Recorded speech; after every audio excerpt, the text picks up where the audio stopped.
예수는 그리스도시요 살아계신 하나님의 아들이십니다. 우리들이 하나님의 말씀으로 읽고 있는 이 성경의 주제를 두 가지로 요약해서 말한다고 한다면, 하나는 하나님의 사랑이고 나머지 하나는 하나님의 나라입니다.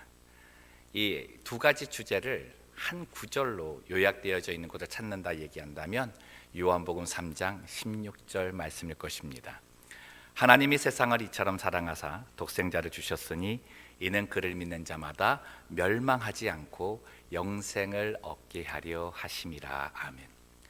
이 말씀 안에는 세상을 너무나도 사랑하신 하나님의 사랑이 담겨져 있습니다. 그리고 또한 생명, 영원한 생명을 통해 얻게 되는 하나님의 나라도 담겨져 있습니다. 이 두 가지 주제, 성경 안에 나와 있는 이 두 가지 주제를 이 땅에서 이루어내신 분이 계십니다. 그분이 바로 성탄절의 주인이신 예수 그리스도시라는 거죠. 성경의 모든 내용은 예수 그리스도에 대한 내용이라고 해도 과언은 아닙니다. 그분이 이 땅에 오시기 전까지의 내용, 그리고 이 땅에 오셔서의 모든 하신 일들, 그리고 앞으로 장차 오실 그때까지의 세상의 모든 일들이 적혀져 있는 것을 보면 성경의 모든 내용들은 그 중심이 예수 그리스도입니다. 그 많은 이야기 가운데 제가 오늘 여러분들과 나누고 싶은 이야기는 예수님께서 하신 창조 사역입니다. 성경의 창세기 1장 1절을 보면 하나님이 어떤 분이신가를 선포해 주고 있습니다.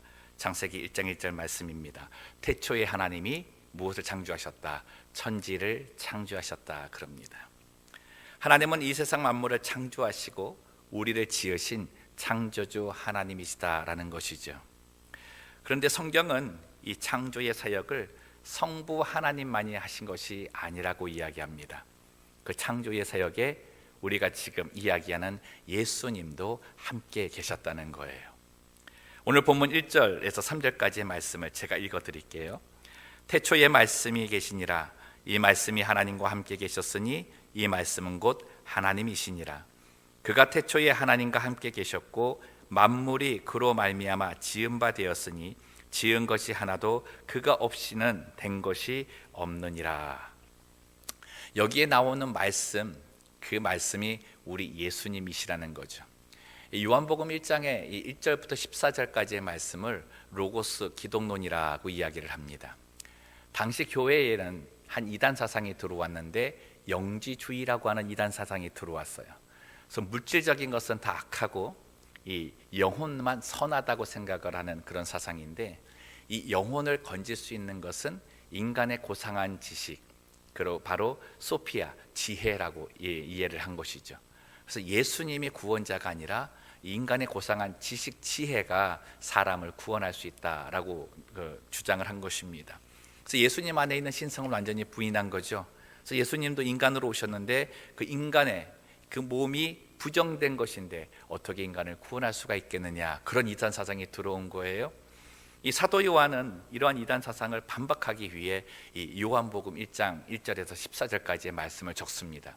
근데 당시의 헬라 문화 속에서 소피아라고 하는 것이 지혜로 나왔기 때문에 거기에 예수라는 말을 집어넣으면은 그것에 대해서 믿고 따라올 자가 없잖아요. 그래서 소피아에 대응되는 단어를 찾은 것이 로고스라고 하는 하나님의 말씀의 단어를 집어넣은 것이죠.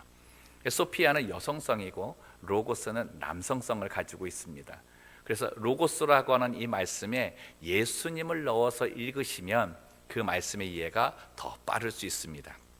제가 요한복음 1장 1절을 말씀을 예수님으로 바꿔서 한번 읽어볼게요. 태초에 예수님이 계시니라. 이 예수님이 하나님과 함께 계셨고 이 예수님은 곧 하나님이시니라. 3절까지의 말씀을 이어서 읽어보면 이 예수님을 통해서 만물이 시작되었다라고 말씀을 주시는 거죠. 예수님의 본체는 그 본질이 하나님이시라고 증언하고 있습니다. 이 말씀을 근거로 우리는 예수님 안에 하나님께서 창조하신 그 능력이 있음을 확인하게 되는 거죠. 처음 세상을 만드신 창조 사역의 주체, 그것이 성삼위 하나님께서 함께 하신 사역이라고 생각한다면 예수님 또한 그 창조 사역에 함께 하셨습니다. 그리고 말씀이 육신이 되어서 이 땅에 오신 예수님은 이 땅에서도 그 창조 사역을 이행하신 것이죠. 그런데 처음 세상을 지었을 때의 창조 사역과는 조금 다릅니다. 그래서 저희는 예수님께서 이 땅에 오셔서 하신 창조 사역을 재창조라고 이야기를 합니다. 처음에 세상을 창조할 때는 하나님께서 무에서 유를 창조하셨습니다. 아무것도 없는 곳에서 어떤 것을 하나씩 하나씩 만들어 놓으신 것이죠. 근데 예수님께서 이 땅에 오셔서 하신 창조 사역은 이 땅에 있는 모든 것들을 다 없애버리고 새로 무언가를 만드신 것이 아니라 이미 지어져 있는 것들, 이미 만들어져 있는 것들, 그 안에 있는 죄된 속성을 다 씻으시고 그것들을 재창조하심으로 새롭게 변화된 하나님의 형상을 만들어 주신 사역입니다. 그래서 예수님의 창조 사역을 생명의 사역이다라고 얘기하는 것이죠. 요한복음 3장 1절에서 7절에는 예수님과 니고데모라고 하는 사람의 대화가 나오는데 그 둘의 대화 속에서 예수님의 재창조를 이렇게 이야기합니다. 거듭나는 사건이다. 거듭나는 사건이다. 이 땅에서 있는 모든 것들이 다시 태어나서 새로운 삶을 시작하는 사건이다 라고 이야기하는 것이죠. 그 날의 시작이 성탄절인 것입니다. 예수님께서 이 땅에 오셔서 시작한 이 재창조의 방법을 보면 하나님께서 처음 창조를 하실 때의 그 모습과 거의 비슷합니다. 그것이 창세기 1장에 나와 있는 하나님께서 세상을 창조하실 때 가장 먼저 만드신 것, 빛을 만드셨다는 것이죠. 빛이 있으라. 이 빛은 모든 만물의 시작이고 생명의 근원이었습니다. 근데 예수님께서 이 땅에 오실 때도 가져오신 것이 있어요. 그게 뭐냐면 생명의 빛입니다. 본문 4절 말씀을 보시면 그 안에 생명이 있었으니 이 생명은 무엇이다? 사람들의 빛이다 라고 말씀하는 거죠. 태초에 빛이었던 빛이 공허하고 혼돈하고 흑암이 깊음 속에 있는 그곳을 비추어준 것처럼 예수님의 재창조의 빛 또한 혼돈하고 공허하고 어둠이 가득한 이 세상을 비추어 주셨다는 겁니다. 그를 통해 재창조의 사역을 시작하십니다. 여러분, 혼돈과 공허 그리고 흑암, 어둠이 우리에게 주는 이미지가 무엇입니까? 절망입니다. 절망. 이 키에로케고로가 지은 죽음에 이르는 병이라는 책에 보면 이 사람들을 죽음에 이르게 만드는 그 병의 원인이 절망이라고 되어져 있습니다. 그가 이렇게 얘기합니다. 사람의 마음속에 일어난 절망이 그 사람의 영혼을 죽이고 결국 생의 모든 것을 죽인다고 말하는 것이죠. 인간 안에 있는 모든 소망과 생명의 씨앗을 다 밟아버린다는 거예요. 이 어두움이라고 하는 것이 그런 겁니다. 2012년 10월 29일에 미국 동부에는 아주 큰 허리케인 하나가 불었습니다. 샌디라고 하는 허리케인이었는데 제가 그 당시에 그곳에 있었습니다. 이 뉴저지에 있다 보니까 아주 강하게 이 허리케인을 만나게 됐는데요. 이 샌디로 인해서 홍수나고 굉장히 난리가 났어요. 근데 그 가운데서 가장 힘든 것이 뭐였냐면 이 바람이 너무 세게 불다 보니까 나무가 쓰러져 가지고 이 전기줄을 다 끊어버린 거예요. 그러니까 그 지역 전체가 단전이 되어서 밤에 깜깜하게 지내야 됐습니다. 태풍이 지나가고 나니까 이제 날도 좀 어둑어둑하잖아요. 하여튼 6시, 7시쯤 되면요 진짜 깜깜한 거예요. 집 안에 들어가면 아무것도 안 보여요. 평소에는 거실에 있던 소파가 굉장히 편하지 않습니까?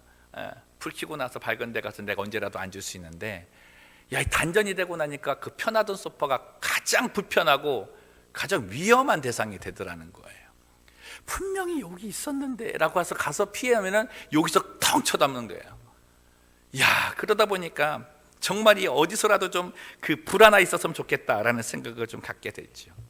그러다 이제 작은 손전등을 이제 찾기 시작을 했습니다. 근데 또 그럴 때마다 또 이게 안 찾아지잖아요. 여러분 그런 거 있지 않습니까?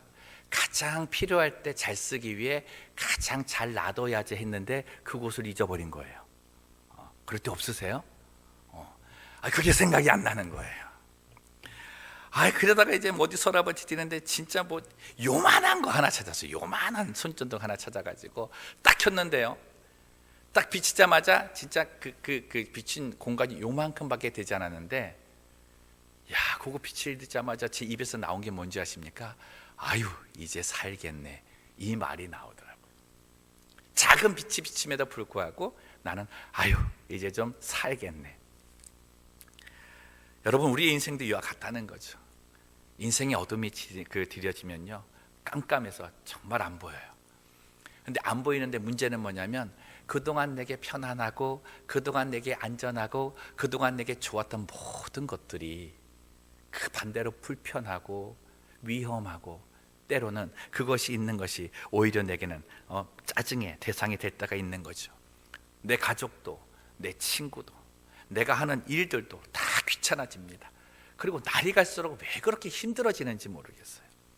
여러분, 그것은 내 인생에 지금 어둠이 들여지는 겁니다. 어둠이 덮이기 시작하는 모습이에요. 이러한 인생의 이러한 절망적인 그 상황 속에서 이제 살겠네 라고 하는 기쁨의 탄성을 외치게 하신 분이 바로 우리 예수님이시라는 거죠. 그의 빛이 우리 인생에 비춰지면 이 작은 손정돈 하나가 비치는 그 작은 빛의 감탄이 아닌 거예요. 예수 그리스도의 빛은 내 인생 전체를 환하게 만드시는 빛입니다. 그러하기 때문에 내 안에서 일어나는 그 기쁨의 탄성은 삶의 희열을 느끼게 한다는 거죠. 그래서 예수의 빛이 생명력이 있다라고 우리는 이야기하는 것입니다. 여러분, 이것이 소망의 삶이고 이것이 생명의 삶입니다. 요한복음에 보면은 예수님의 많은 기적들 가운데에 가장 먼저 일어난 기적을 가나의 혼인잔치라고 이야기를 하고 있습니다. 이 가나의 혼인잔치를 예수님께서 일으키신 가장 첫 번째 기적이라고 하는 것에 의미가 있습니다. 여러분, 당시 이스라엘 문화에서는 이 혼인잔치를 하게 되면 음식이 떨어지면 안 됩니다. 더군다나 그 중에서 이 포도주가 떨어지게 되면 초대받아 온 사람들을 우롱한다라고 이렇게 취급을 받았습니다. 그때 말씀을 보면 그 지역에 연회장까지 초대를 해서 한 행사니까 굉장히 큰 행사죠. 근데 그 자리에서 포도주가 떨어진 거예요. 이거 연회장까지 우롱하는 그런 사건이 그 앞에 있으니까 이 호스트들은 아주 난리가 난 거죠. 정말 기쁨과 축복의 그 사건의 현장이 이젠 욕설과 저주의 환경으로 바뀔 수밖에 없는 그런 상황에 직면한 겁니다. 절망의 상황 아니겠어요? 그때 예수님께서 하인들을 시켜서 이렇게 말씀하시죠. 항아리에다가 물로 가득 채워라. 그리고 나서 어떻게 해요? 그 물을 포도주로 바꾸어 주셨습니다. 그래서 그 포도주를 가지고 연회장과 사람들에게 돌렸더니 사람들이 이러잖아요. 모든 사람들은 가장 좋은 포도주를 제일 앞에 내고 사람들이 취한 이후에 좀 이제 미각이 좀 떨어졌을 때 좀 덜 된 그 극상품이 아닌 포도주를 내는데 어떻게 당신들은 앞에 별로 좋지 않은 포도주를 내고 지금 극상품 최고의 품질이 좋은 포도주를 마시게 하느냐. 그러면서 정말 칭찬하고 그들을 더욱더 축복했다는 거죠. 여러분 보세요. 예수님은 절망에 잡혀있던 사람들에게 세상에서는 바랄 수도 없고 세상에서는 비교할 수도 없는 소망으로 그들을 채워주시는 분이시라는 거죠.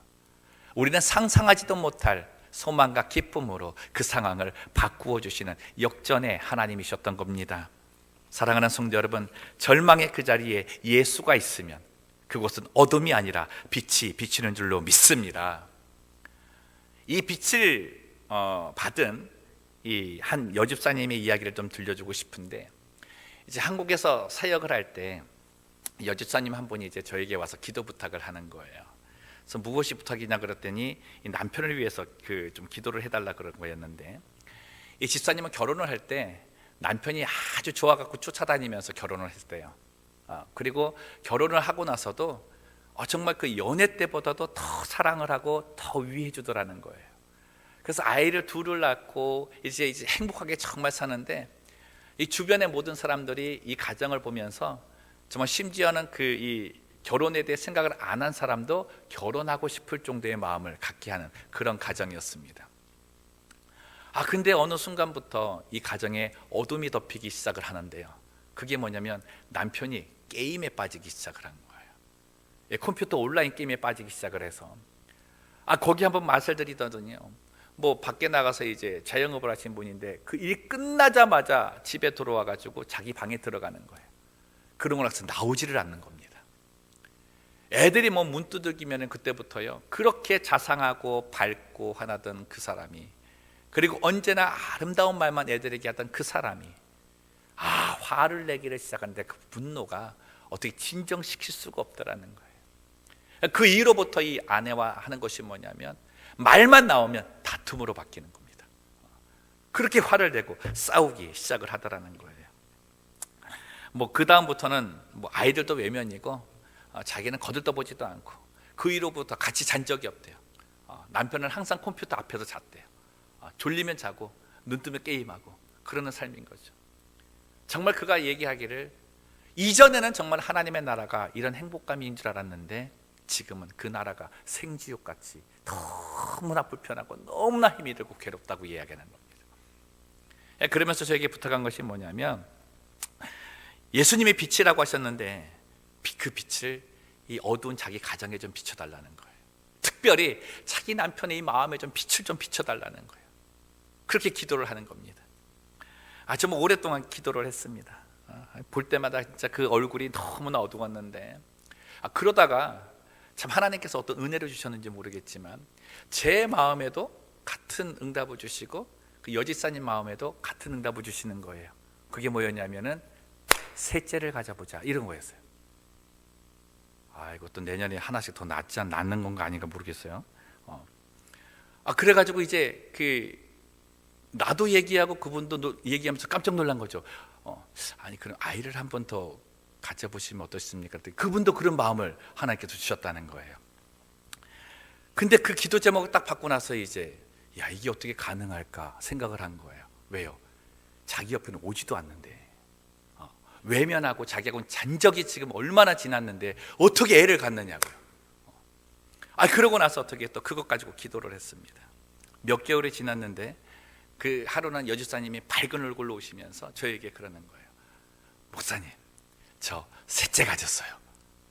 그러는 거예요. 그래서 어떻게 해요? 혹시 집사님도 성령으로? 이렇게 얘기 너무 안 믿겨갖고 혹시 집사님도 성령으로 어떻게? 무슨 어떻게 만나야 되는 거 아닙니까? 그랬더니 이렇게 얘기하는 거예요. 예상치 않게 하루는 남편이 갑자기 일찍 들어오더래요. 일찍 들어오더니 자기 방으로 안 가더래요. 그리고 저녁을 먹더니 오늘은 일찍 자자 그러더래요. 그날 밤 애를 가진 거예요. 전혀 생각지 않는 가운데에 그러고 나서 애를 갖고 이제 그 다음부터 어떻게 해요? 똑같이 게임을 하죠. 그 다음날부터 또 똑같이 들어가서 하는 거예요. 속이 상하지 않습니까? 근데 이제 자기도 이제 임신된 사실을 모르고 있다가 이제 그 1개월이 지나고 나서 이제 병원에 갔더니 아이를 가졌다는 거예요. 그래서 그걸 이제 남편에게 다 이야기를 했는데 남편이 그 이야기를 듣자마자 여러분 놀라운 일이 생깁니다. 그 다음 날부터 게임을 안 하는 거예요. 그 방에 들어가지를 않은 겁니다. 그래도 어떻게 해요? 잠깐이겠지 하는 마음에 그러고 있는데 갑자기 자기에게한테 와서 이러더래요. 자기야, 소원이 뭐야? 자기 소원 내가 다 들어줄게 그러더라는 거예요. 여러분 이 여집사님의 소원이 뭐겠습니까? 그러니까 우리는 안 되는 거예요. 게임 안 하는 게 아니라니까. 그의 기도 제목이 뭐였습니까? 그의 기도 제목 예수님의 빛이 그에게 비춰지는 거잖아요. 그래서 이 여집사님 한 게 뭐냐면 이번 주부터 나하고 함께 교회가 그게 내 소원이야. 두 말 않고 그 자리에서 예스를 하더래요.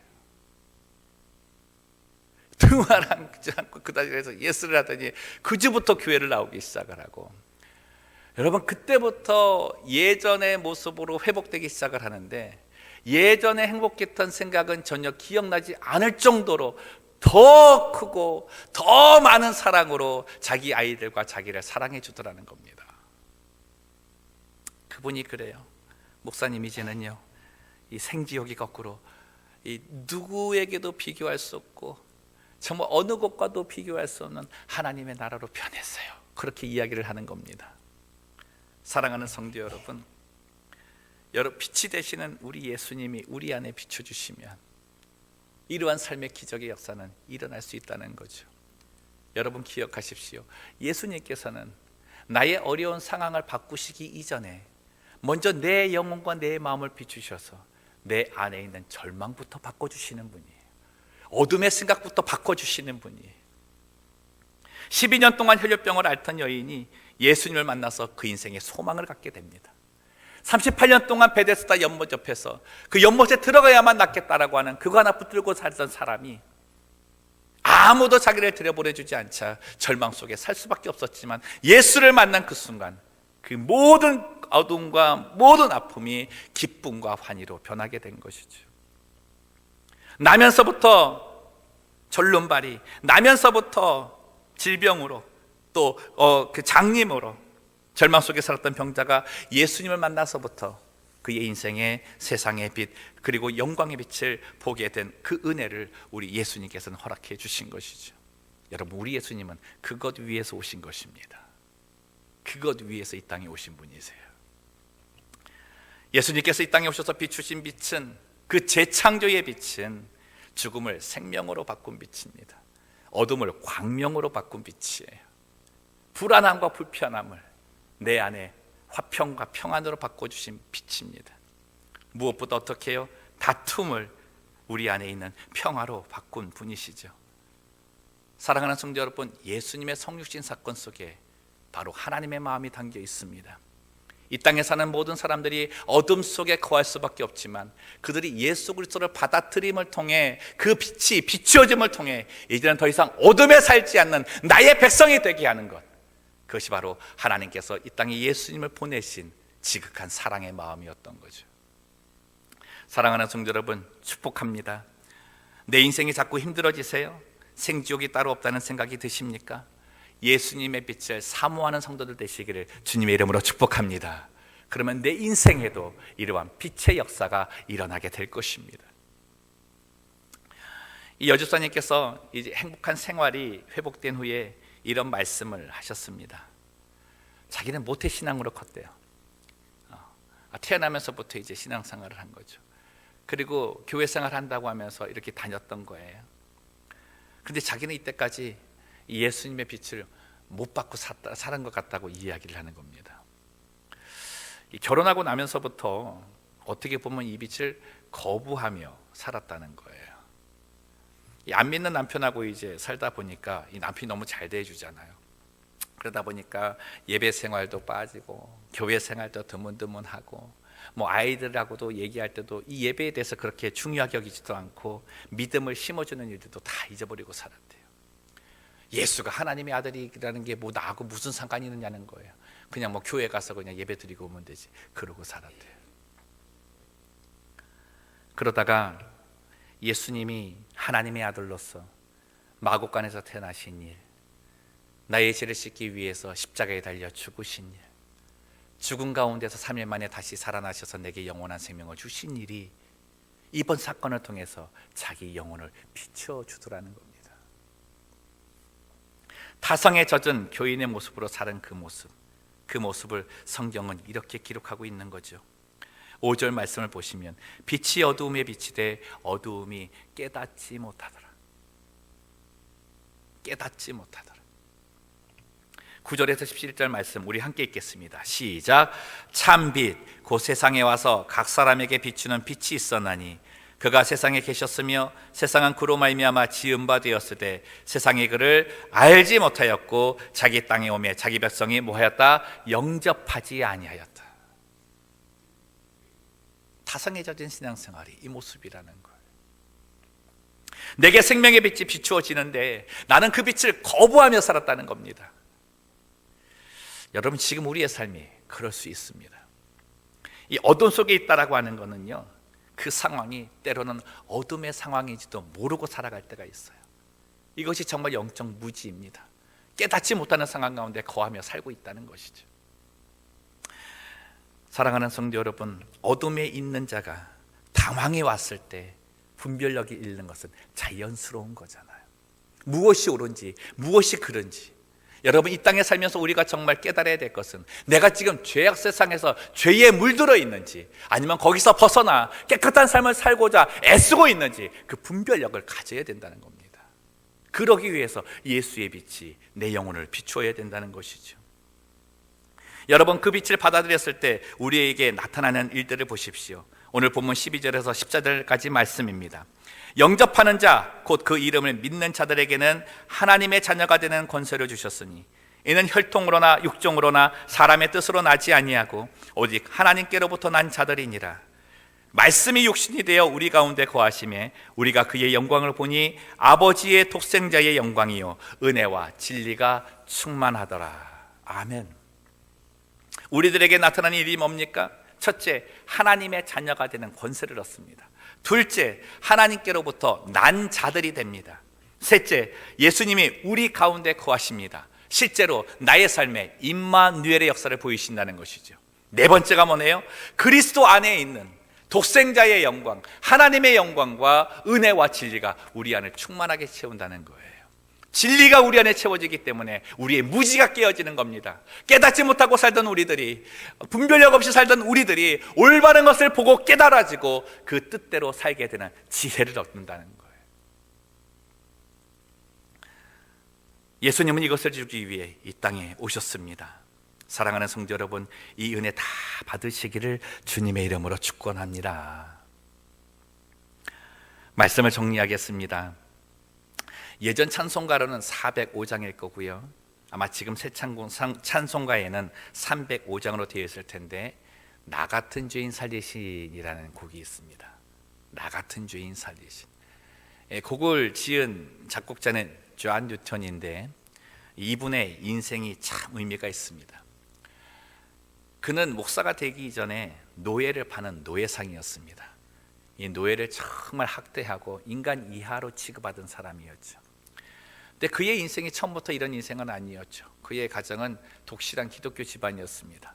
어머니도 굉장히 기도를 많이 하시는 분이었는데, 이 어머니가 6살 때 돌아가시게 되었어요. 그때부터 이제 어둠의 그림자가 그를 덮기 시작을 했습니다. 이 6살 때 이제 아버지가 이제 그 결혼을 재혼을 해서 이제 계모를 얻었잖아요. 계모가 그렇게 학대를 하는 거예요. 그래가지고 너무 힘들어서 이 11살 때부터 아버지를 따라서 이제 배를 타기 시작했는데, 하필이면 또 아버지가 이 노예선을 타고 있는 거예요. 그래서 11살 때부터 노예 그 선에 올라가가지고 그걸 눈으로 보고 그걸 한 거죠. 자기도 나중에는 어떻게 해요? 이제 노예상이 돼가지고 그 일을 같이 하게 된 것입니다. 그러다 그가 22살 되던 해에 바다에 나갔다가 아주 심한 풍랑을 만나요. 정말 그 난파가 되고 죽음 직전까지 가는 그 상황에서 자기도 모르게 하나님을 찾았답니다. 하나님, 내게 생명을 다시 주시면 내가 하나님을 정말 잘 믿겠습니다. 살려주세요 라고 찾았다는 거죠. 여러분, 그때 하나님께서 이 존 뉴턴의 손을 붙잡아 주신 겁니다. 그래서 그는 그때 그 마음을 하나님께로 돌리고 30살에 목사가 되어서 82살 나이에 그가 죽음을 맞이할 때까지 복음을 전하는 자리에 있었다는 겁니다. 여러분 보세요. 예수님의 빛이 그 영혼을 비췄을 때에 하나님의 원수가 되었던 그가 이제는 하나님을 경배하는 자로 바뀐 거죠. 여러분, 진정 예수님께서 내 안을 비추셔서 나의 삶에 진정한 큰 변화를 일으키시는 게 무엇인지 아십니까? 예배자로 살게 하는 거예요. 하나님을 경배하며 살게 하는 겁니다. 참 예배를 발견하고 참 예배 자리에 서게 하는 것이죠.